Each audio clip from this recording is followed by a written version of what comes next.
नमस्कार मैत्रिणींनो, smart one मध्ये मी लीनाजीत आपले स्वागत करते। आज आपण पाहणार आहोत गरमागरम असा रवा बेसन ढोकळा। चला तर पाहूया याची रेसिपी। बेसन रवा ढोकळा बनवण्यासाठी लागणारे साहित्य, मी 2 वाटी रवा घेतलेला आहे। आवश्यकतेनुसार ताक, आवश्यकतेनुसार मीठ, अर्धी वाटी बेसन, आवश्यकतेनुसार साखर, आवश्यकतेनुसार तेल, अर्धा कापलेला निंबू रस आणि बेकिंग पावडर। इथे तुम्ही पाहू शकता आणि बेकिंग पावडर। चला तर मग आपण पाहूया बेसन रवा ढोकळा याची कृती। आधी सुरुवातीला आपण बाउल घेतलेला आहे। आता आपण रवा भिजवून घेऊया। त्यासाठी सुरुवातीला आपण इथे 2 वाटी मी रवा घेतलेला आहे। आपण 2 वाटी रवा घेतलेला आहे। त्यामध्ये आपण आवश्यकतेनुसार ताक टाकूया। अर्धी वाटी मी यामध्ये बेसन टाकणार आहे।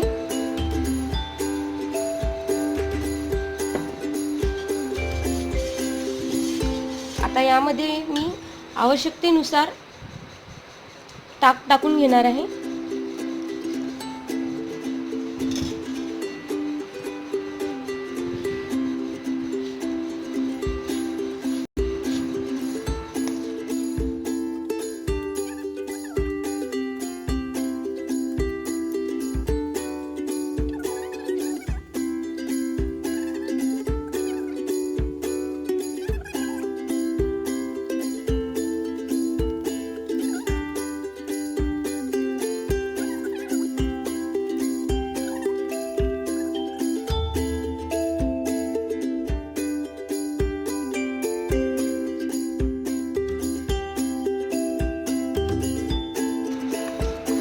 आता यामध्ये आपण साखर घालूया।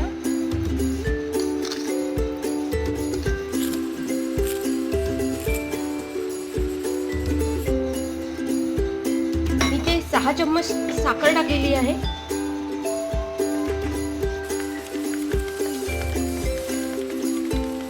याला मिक्स करून घेऊया आपण। 1 छोटा चम्मच मी मीठ घेतलेला आहे, इथे सुद्धा आपण यामध्ये घालूया।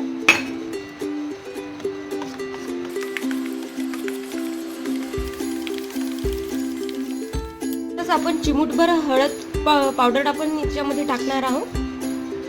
छान कलर येईल आपल्याला त्या ढोकळ्याला। आपल्या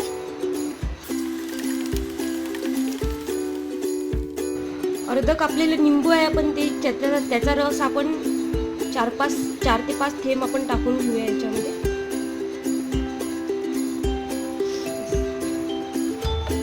छान फेटून घेऊया आपण।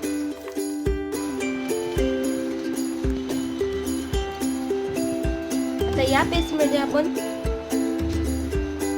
ऑइल घालूया।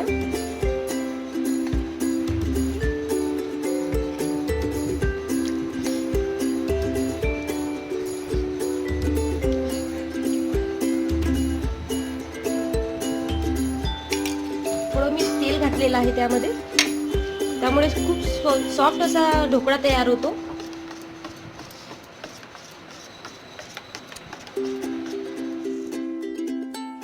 इथे तुम्ही पाहू शकता, इथे बेकिंग पावडर घेतलेली आहे मी हे हाताने घालता आपण जेव्हा ढोकळ्याच्या भांड्यामध्ये जेव्हा आपण पेस्ट लावू तेव्हा आपण हे बेकिंग पावडर घालूया। हे खूप छान असं मिश्रण तयार झालेलं आहे। आता आपण हे मिश्रण ढोकळ्या 5 ते 10 मिनिटं असेच ठेवू आणि मग कुकरामध्ये लावूया। येथे मी कुकर तापत ठेवलेला आहे। त्यामध्ये मी 1 गडवा पाणी टाकलेला आहे। ते छान तापलेलं आहे, ते तुम्ही पाहू शकता। आणि त्यामध्ये मी कुकरची प्लेट आणि एक भांडं उघडं मारलेलं आहे। आणि मी इथे आपण कुकरचं झाकण पाहून घेऊ शकता। याला आपण रिंग लावूया, परंतु शिट्टी आपण लावणार नाही आहोत, हे आपण काळजी घेणार आहोत। आता आपण ढोकळा यामध्ये लावूया। आपण हे आता ढोकळ्याचं सारण आपलं छान 2 ते 3 मिनिटं असं भिजून झालेलं आहे। आता आपण कुकरामध्ये लावायच्या आधी किंवा ढोकळा पात्रात आपण सेट करायच्या आधी यामध्ये आता बेकिंग पावडर टाकूया. येथे आपण ढोकळा पात्र घेतलेलं आहे, त्यामध्ये आपण थोडंसं तेल घालूया आणि ते आपण चारी बाजूनी पूर्ण गोल असं पूर्ण लावून घेऊया. म्हणजे आपला झालेला ढोकळा हा लवकर निघतो आणि चिटकत नाही भांड्याला. अशा प्रकारे आपण सर्व भांड्याला, संपूर्ण अशा भांड्याला आपण तेल लावून घेतलेलं आहे. आता आपण या सारणामध्ये 2 छोटे चम्मच आपण बेकिंग पावडर टाकणार आहोत. आता आपण याला छान फेटून घेऊया. जास्त फेटू नये याला, थोड्या वेळ आपण याला छान फेटून घेऊया. याचे गुठळ्या फक्त काढून घेऊया. बेकिंग पावडरने तयार होणार. आता छान आपली अशी पेस्ट तयार झालेली आहे.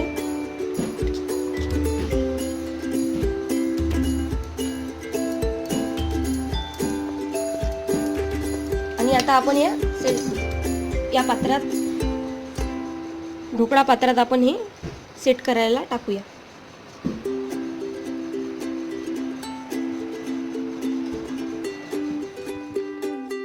आता आपण ढोकळा पात्रामध्ये हे सारण काढून घेतलेलं आहे. आता आपण हे कुकरामध्ये सेट करून घेऊया.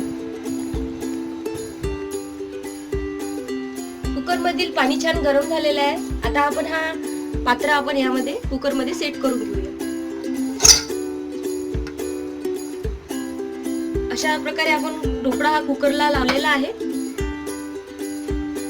आता आपण याला झाकण लावून घेऊया. याला आपण रिंग लावणार आहोत, परंतु आपण याला शिट्टी लावणार नाही आहोत.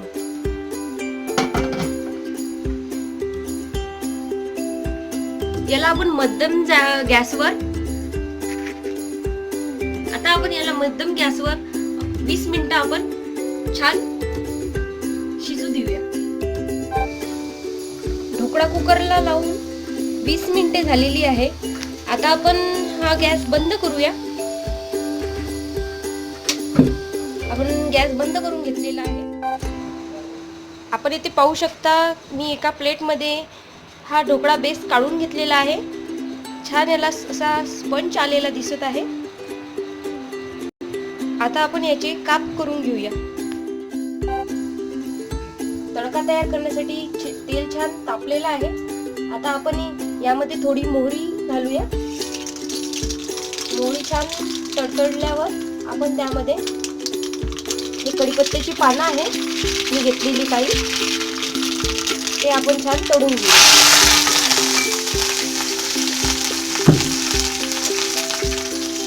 छान आपला असा तडका तयार झालेला आहे. आता आपण हे ढोकळ्यावर घालूया.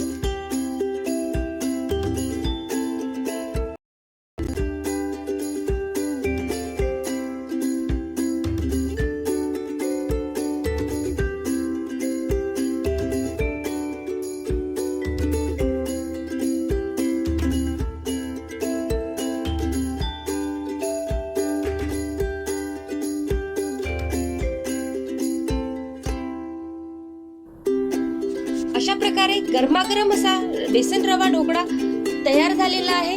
तुम्ही घरी नक्की ट्राय करा. तर आजचा व्हिडिओ तुम्हाला आवडला असेल तर कमेंट करून नक्की पाठवा व आवडल्यास नक्की शेअर करा. सबस्क्राईब करा व बेल आयकॉनला क्लिक करायला विसरू नका. तर मी लीनाजी आज आपली रजा घेते. भेटूया पुढील व्हिडिओमध्ये. तोपर्यंत थँक्स फॉर वॉचिंग. बाय.